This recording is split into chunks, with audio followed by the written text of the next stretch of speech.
स्वागत है आप सभी का आपके अपने YouTube चैनल मेरा घर मेरा स्कूल में। और आज हम देखने वाले हैं क्लास 10th के लिए सोशल साइंस सामाजिक विज्ञान का चैप्टर फर्स्ट से संबंधित प्रश्न बैंक के क्वेश्चन को और इनके हल को।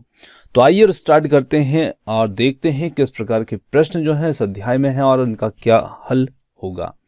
तो स्टार्ट करते हैं। देखिए सबसे फर्स्ट क्वेश्चन यहाँ पर आ रहा है, मानव सर्वाधिक उपयोग करता है कौन से जल का? भौमजल, महासागरीय जल, पृष्ठीय या फिर वायुमंडलीय जल। तो देखिए आप और हम सभी जो फिलहाल में जो जल उपयोग करते हैं वो हमारा जल कौन सा है? भौमजल। भौमजल का मतलब क्या होता है कि जो जल हम पृथ्वी से निकालते हैं, चाहे वो ट्यूबवेल के माध्यम से हो, कुएं के माध्यम से हो, हैंडपंप के माध्यम से हो, तो वो जल हमारा भौमजल कहलाता है। तो उत्तर भी हमारा यहाँ पर बनेगा ऑप्शन फर्स्ट, भौमजल इसका उत्तर हो जाएगा।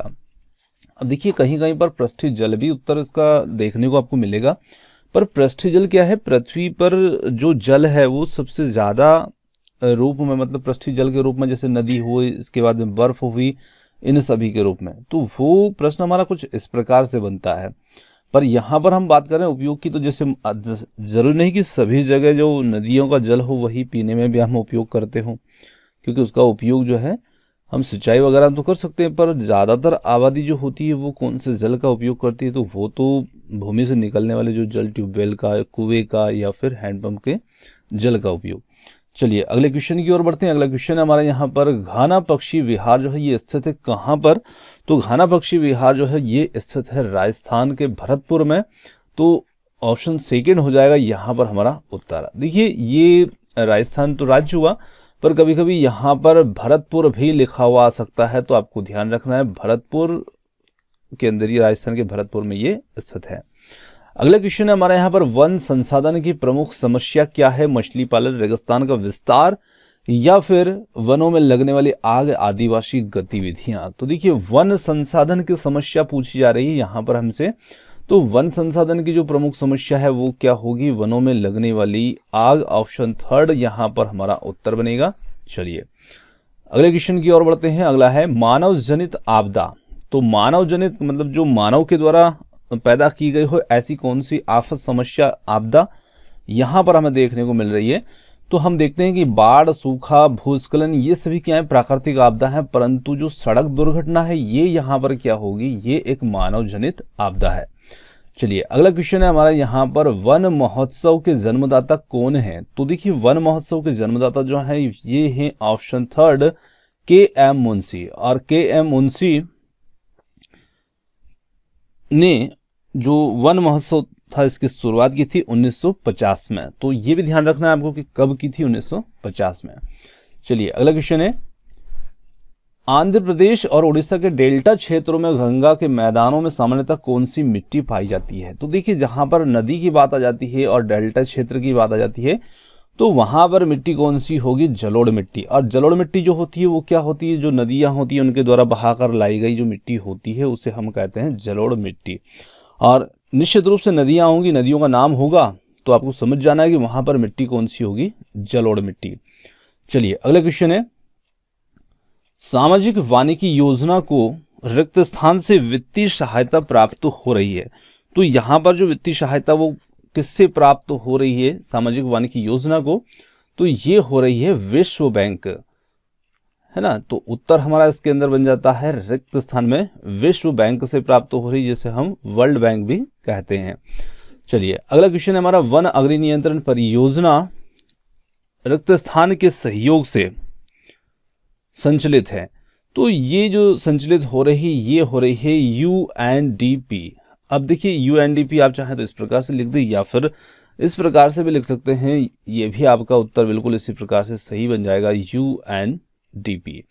अब UNDP जो होता है इसका पूरा नाम भी आपको पता होना चाहिए। UNDP जो है ये यूनाइटेड नेशंस डेवलपमेंट प्रोग्राम होता है, जिसे हम संयुक्त राष्ट्र विकास कार्यक्रम भी कहते हैं, और इसी के सहयोग से वन अग्नि नियंत्रण परियोजना संचालित हो रही है। अब देखिए यही क्वेश्चन जो है ये फिर से रिपीट हो गया है 9th नंबर पर भी, तो हमारा यहाँ पर भी जो उत्तर बनेगा ना वो UNDP ही बनेगा, क्योंकि सेम क्वेश्चन है, वो डबल से रिपीट हुआ है। अगला क्वेश्चन है यहाँ पर, संयुक्त वन प्रबंधन व्यवस्था में रिक्त स्थान का महत्वपूर्ण स्थान है। तो यहाँ पर किसका जो संयुक्त वन प्रबंधन व्यवस्था है इसमें किसका स्थान जो है वो महत्वपूर्ण है। तो यहाँ पर इसका जो स्थान इसमें है वो मैं यहाँ लिखता हूँ, इसका उत्तर थोड़ा सा बड़ा है ना। तो यहाँ पर हमें लिखना है ग्रामीण वन सुरक्षा समिति, ये हो जाएगा हमारा उत्तर। चलिए अगला क्वेश्चन है, भारत में केवल रिक्त स्थान प्रतिशत भूभाग पर ही वन है। तो यहां पर भारत में केवल जो है 20.64% भूभाग पर ही वन स्थित है। अगला क्वेश्चन है, मिट्टी में उर्वरकता की कमी को रिक्त स्थान कहा जाता है। तो मिट्टी में जो उर्वरकता की कमी होती है उसे हम क्या कहते हैं? तो इसे हम कहते हैं मृदा क्षय। तो मृदा क्षय ये कहलाता है। चलिए अगला है, वनों को वर्षा का संचालक कहा जाता है। तो बिल्कुल कहेंगे, क्योंकि जहां पर वन क्षेत्र अधिक होंगे वहां पर वर्षा भी होती है। तो ये हमारा सत्य असत्य पहचानना है, तो ये सही होगा। अगला है, यहाँ पर वनों के कारण जो मिट्टी की ऊपरी सतह है बह जाती है। तो ये गलत है, क्योंकि वन जो होते हैं तो मृदा अपरदन को रोकते हैं, यहाँ पर बहना बता रहे हैं, तो गलत होगा। अगला है, काली मिट्टी कपास के उत्पादन के लिए उपयुक्त होती है। बिल्कुल सही है, काली मिट्टी जो है ये कपास के लिए बिल्कुल उपयुक्त होती है, और खास करके गुजरात और महाराष्ट्र में ये जो कपास है और काली मिट्टी ये देखने को मिलती है। चलिए अगला क्वेश्चन है, यहाँ पर वन जलवायु को नियंत्रित कर पर्यावरण संतुलन में सहयोग करते हैं। सत्य असत्य के रूप में ही हमें उत्तर यहाँ पर देना है, तो बिल्कुल सही होगा। तो चलिए ये होगा सही। अगला क्वेश्चन है, यहाँ पर केंद्र सरकार ने सन 1955 में केंद्रीय वन आयोग की स्थापना की। तो ये गलत होगा, क्योंकि इसकी स्थापना जो थी वो कब की गई थी? 1950 में की गई थी। चलिए अगला है, लिग्नाइट सर्वोत्तम प्रकार की मिट्टी है। तो ये गलत है, क्योंकि लिग्नाइट जो है ये मिट्टी का प्रकार नहीं, कोयले का प्रकार है, तो ध्यान रखें। चलिए अगला क्वेश्चन है, नदियों के निक्षेप से कौन सी मिट्टी बनती है? तो नदियों के निक्षेप से जो मिट्टी बनती है वो मिट्टी होती है जलोढ़ मिट्टी, है ना, जो नदियों के द्वारा बहाकर लाई जाती है। तो उत्तर बन जाएगा यहाँ पर जलोढ़ मिट्टी। अगला क्वेश्चन है हमारा, प्राचीन जलोढ़ का स्थानीय नाम क्या है? यानी कि जो जलोढ़ मिट्टी है उसको और किस नाम से जाना जाता है, उसका स्थानीय नाम क्या होता है? तो जो जलोढ़ मिट्टी होती है उसका स्थानीय नाम, कहीं पर उसे कॉप कहा जाता है, तो कहीं पर उसे दोमट भी बोल देते हैं, दोमट, और कहीं पर कछारी बोल देते हैं, तो कछारी भी कहा जाता है उसे, और इसी के साथ साथ उसे चीका भी कहा जाता है। तो देखिए 3-4 नाम है, कोई सा भी नाम आप यहाँ पर लिख सकते हैं, कॉप, दोमट, कछारी या फिर चीका। अगला क्वेश्चन है, कौन सी मिट्टी कपास की फसल के लिए उपयुक्त होती है? तो हमने पहले भी क्वेश्चन देखा कि जो काली मिट्टी होती है ये कपास की खेती के लिए सबसे अच्छी उपयुक्त होती है, काली मिट्टी। अगला क्वेश्चन फिर वही आया, मानव सर्वाधिक जल का उपयोग करता है। तो हमने फर्स्ट में ही देखा था, इसमें भौम जल का उपयोग करता है। चलिए अगला क्वेश्चन है, डेल्टाई भागों में सामान्यतः कौन सी मिट्टी पाई जाएगी? तो डेल्टाई भागों में भी नदियां होंगी, डेल्टा बनेगा, वहां पर भी कौन सी मिट्टी होगी? जलोढ़ मिट्टी। तो यहां पर भी हमारा जो उत्तर बन जाएगा वो बनेगा जलोढ़ मिट्टी। चलिए अगला क्वेश्चन है, पेड़ पौधों और जीव जंतुओं के सड़े गले अवशेषों को क्या कहते हैं? तो इन्हें हम कहते हैं ह्यूमस, इन्हें ह्यूमस कहा जाता है। चलिए अगला क्वेश्चन है, अगले क्वेश्चन में यहां पर हमें सही जोड़ी का मिलान करना है, और सही जोड़ी का मिलान जो होगा हम आमने सामने ही यहां पर मिला देते हैं, और आप अपने स्तर से उसको फिर नोट कर सकते हैं। तो देखिए काली मिट्टी के बारे में हमने बात की थी, काली मिट्टी कपास के लिए उपयुक्त होती है। यदि कपास होता तो हम कपास से मिलाते, पर काली मिट्टी के लिए यहाँ पर कपास ना होकर के राज्यों के नाम भी दे रखे हैं। तो देखिए काली मिट्टी जो है वो गुजरात में भी होती है और महाराष्ट्र में भी होती है। अब हमारे सामने एक यहाँ समस्या है कि हम कौन से राज्य का चयन करें, तो इसे आप छोड़ दीजिए, अगले पे चले जाइए। दूसरे से आपको यहाँ पर हिंट मिल जाएगी, जैसे गिर राष्ट्रीय उद्यान। तो देखिए गिर फॉरेस्ट जो है ना ये कहाँ पर है? गुजरात में है। तो यहां से आप इसे मिला दीजिए गुजरात से।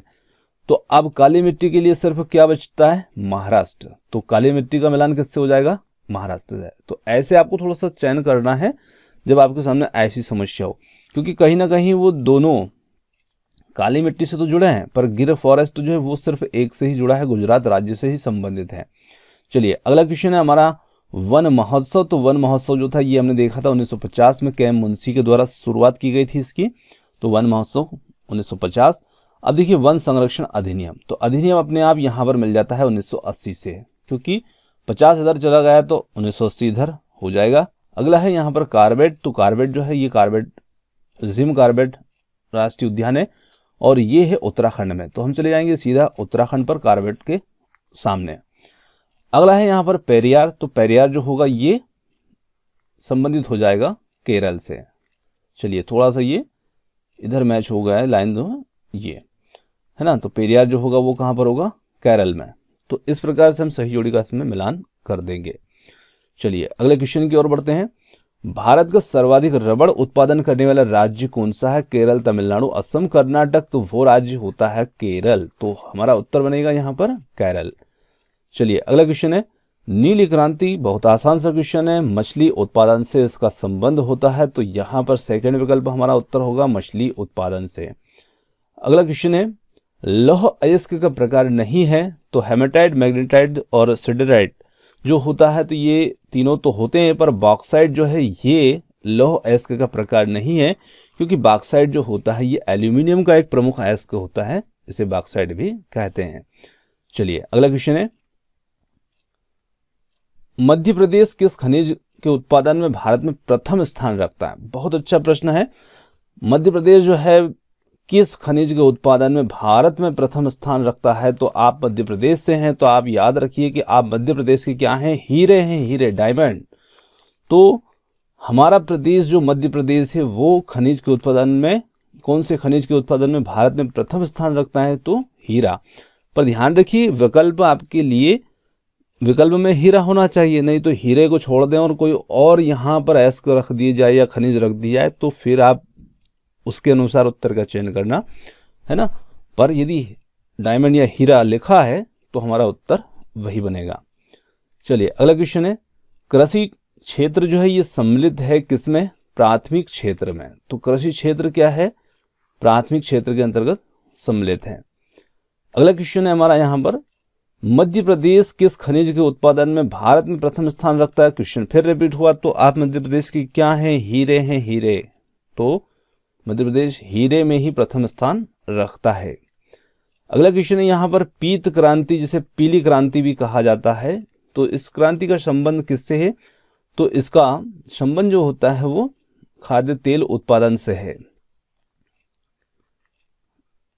ना। खाद्य तेल उत्पादन से इसका संबंध होता है, या खाद्य तेल भी लिख सकते हैं, इसको बढ़ावा देना खाद्य तेल उत्पादन को। चलिए श्वेत क्रांति के द्वारा भारत में किसको बढ़ावा मिला? तो यहाँ पर दुग्ध स्त्राव को बढ़ावा मिला, दुग्ध उत्पादन को, सॉरी स्त्राव नहीं, दुग्ध उत्पादन को बढ़ावा मिला। तो यहाँ पर दुग्ध उत्पादन यानी कि दूध के उत्पादन को बढ़ावा मिला। अगला क्वेश्चन है यहाँ पर प्रति हेक्टेयर गेहूं का सर्वाधिक उत्पादन करने वाला राज्य कौन सा है? अब देखिए ये प्रश्न भी बहुत महत्वपूर्ण प्रश्न है और यहाँ पर समस्या क्या आती है इसके उत्तर में वो भी आपके सामने रखता हूं। प्रति हेक्टेयर की बात की जा रही है, तो सबसे पहले आप ध्यान रखिएगा कि आपके लिए दो सबसे ज्यादा जो महत्वपूर्ण उत्तर हैं, एक है उत्तर प्रदेश और दूसरा है पंजाब। ये दो गेहूं उत्पादन में राज्य हैं सबसे ज्यादा। तो देखिए उत्तर प्रदेश जो है इसका नंबर है पहला नंबर, यानी कि सबसे ज्यादा यदि प्रश्न हमारा आता है कि गेहूं उत्पादन करने वाला, भारत में सबसे ज्यादा उत्पादन गेहूं का करने वाला राज्य कौन सा है, तो हमारा उत्तर यहां पर बनेगा उत्तर प्रदेश। पर यदि प्रश्न में इस प्रकार से दे दिया कि प्रति हेक्टेयर गेहूं का उत्पादन कौन ज्यादा करता है, तो फिर आपका उत्तर क्या बनेगा? पंजाब। अब पंजाब क्यों है तो दोनों को समझिएगा। उत्तर प्रदेश जो है इसके पास मान लीजिए जमीन ज्यादा है और ज्यादा जमीन पर ये गेहूं उत्पादन करता है ज्यादा, पर वहीं पंजाब जो है वो कम जमीन पर ज्यादा पैदा कर लेता है। तो इसलिए जो प्रश्न बन रहा है वो प्रति हेक्टेयर के हिसाब से बन रहा है कि यहाँ पर कुछ जमीन कम है पर उस पर भी गेहूं ये ज्यादा पैदा करता है पंजाब राज्य, और उत्तर प्रदेश जो है वो ज्यादा है पर उस पर भी ज्यादा कर रहा है, तो वहां पर प्रति हेक्टेयर उत्पादन कैसा है? कम है उत्तर प्रदेश में। पर पूरे भारत के अंदर सबसे ज़्यादा गेहूं पैदा करने वाला राज्य है तो वो उत्तर प्रदेश है। तो इस प्रकार से आपको दोनों बातों को थोड़ा समझना है। तो यहाँ पर हमारा जो उत्तर हो जाएगा वो हो जाएगा पंजाब। तो इसका प्रश्न का उत्तर पंजाब होगा। और यदि प्रति हेक्टेयर नहीं आता, सिर्फ गेहूं उत्पादन का सर्वाधिक उत्पादन करने वाला राज्य पूछते तो फिर हमारा उत्तर क्या होता? उत्तर प्रदेश होता।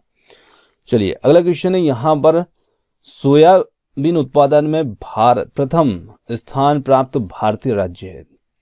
अब देखिए ये सोयाबीन उत्पादन में, तो सोयाबीन उत्पादन में जो प्रथम राज्य है ना वो हमारा मध्य प्रदेश ही है, क्योंकि मध्य प्रदेश जो है इसे सोया राज्य भी कहा जाता है ना। सोया राज्य का मतलब सोने वाला राज्य नहीं है, सोयाबीन उत्पादन करने वाला राज्य।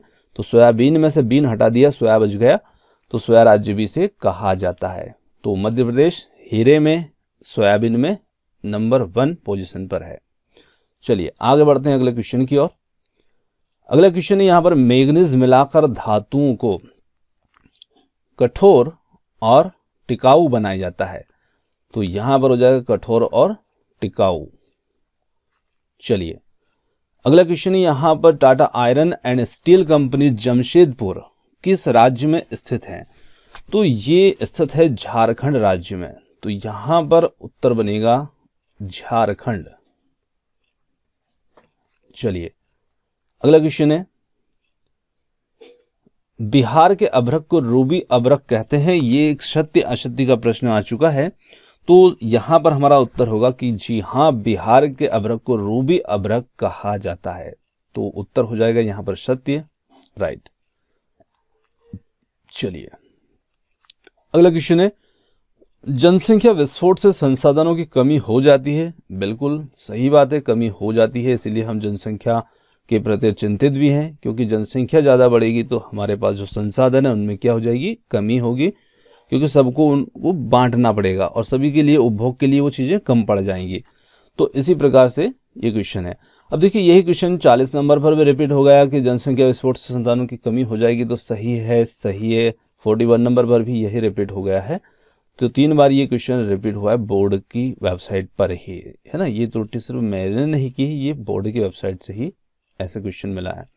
अगला क्वेश्चन है, यहाँ पर सोयाबीन का सर्वाधिक उत्पादन बिहार में होता है। तो ये गलत है, क्योंकि अभी आपने देखा मध्य प्रदेश जो है सोया राज्य भी कहलाता है। तो सोयाबीन मध्य प्रदेश में सबसे ज्यादा होता है।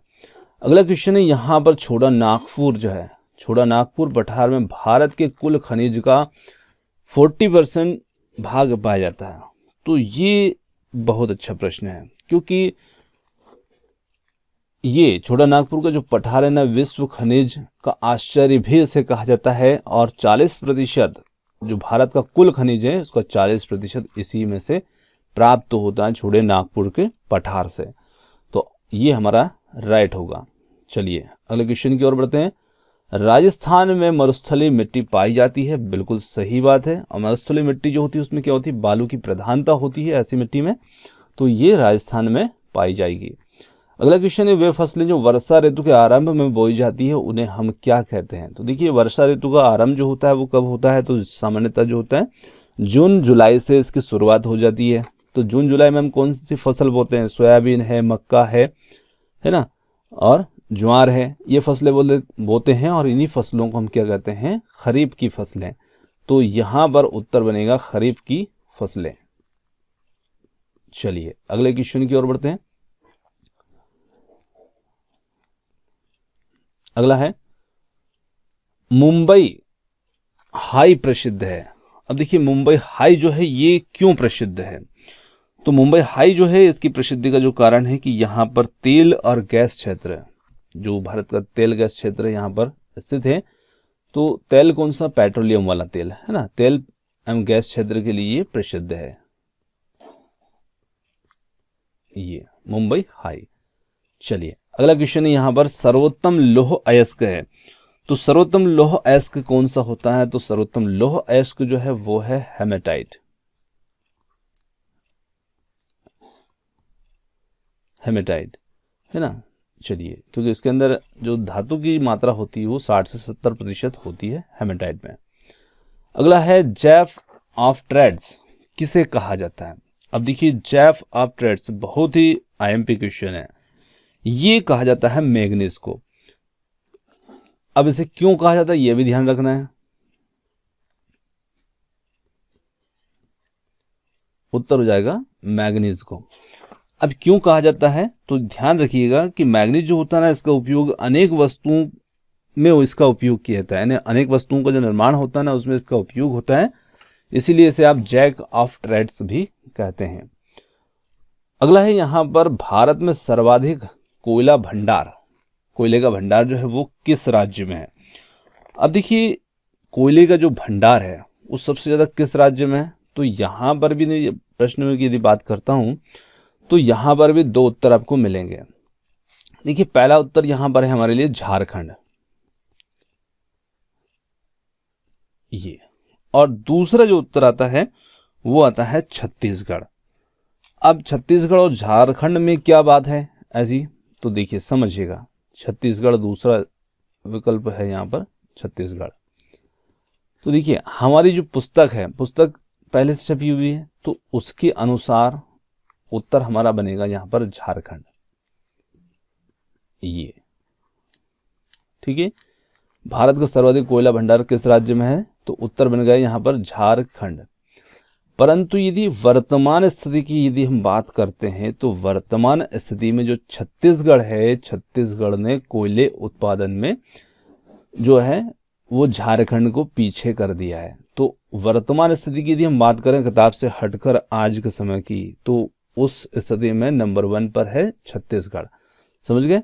तो वर्तमान करंट अफेयर्स के हिसाब से आप देखते हैं तो छत्तीसगढ़ पहले नंबर पर होगा और झारखंड दूसरे नंबर पर होगा, और पुस्तक के हिसाब से देखते हैं तो फिर हमारा उत्तर यहाँ पर क्या बनेगा, झारखंड। तो हमें क्या स्टूडेंट हैं आप तो झारखंड को लगाइए, और आप यदि कंपटीशन के स्तर से देख रहे हैं तो छत्तीसगढ़ लगाइए।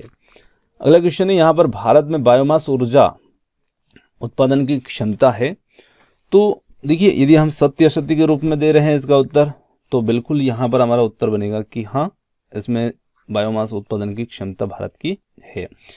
पर यदि हम इसको और किसी रूप से देखते हैं एक शब्द के रूप में, कि भाई एक शब्द के रूप में इसका उत्तर क्या है, तो देखिए बायोमास से जो विद्युत उत्पादन की भारत की क्षमता है, तो यदि हम अनुमानित क्षमता की बात करते हैं तो इसकी अनुमानित जो क्षमता होती है वो तो है 19,500 मेगावाट की, ठीक है, ये अनुमानित है।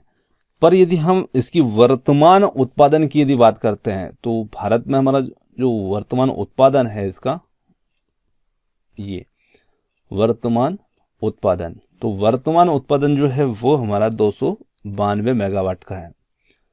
अगले क्वेश्चन की ओर बढ़ते हैं। रबर सही जोड़ी है और सही जोड़ी का यहाँ पर मिलान करना है। तो रबर जो है हमने देखा कि रबर के लिए केरल जो है ये राज्य प्रसिद्ध है। इसी के साथ जो डिगबोई है, डिगबोई असम से संबंधित है, ये डिगबोई और एक मानस, ये दोनों असम से संबंधित होते हैं, ध्यान रखिएगा। कपास हमने देखा कि महाराष्ट्र से और गुजरात से संबंधित है, तो यहाँ पर गुजरात तो है नहीं, तो हमारे लिए कपास का विकल्प है महाराष्ट्र। इसी के साथ में चावल है, तो चावल के लिए यहाँ पर हो जाता है पश्चिम बंगाल, ये, और तंबाकू, तंबाकू के लिए हो जाएगा आंध्र प्रदेश। नीली क्रांति मछली, ये। तो इस प्रकार से हम सही जोड़ी का मिलान कर देंगे और ये हो जाएगा हमारा प्रश्न। तो यहाँ पर हमारे जो सामाजिक विज्ञान के जो 50 क्वेश्चन थे ये समाप्त होते हैं। और क्वेश्चन आपको कैसे लगे कमेंट्स करके जरूर बताइएगा। वीडियो पसंद आया तो वीडियो को लाइक, शेयर और चैनल को सब्सक्राइब करना ना भूलिएगा। आपने हमें इतनी देर सुना उसके लिए बहुत बहुत धन्यवाद। Thank you so much. मिलते हैं जल्द ही एक और नए किसी वीडियो के साथ।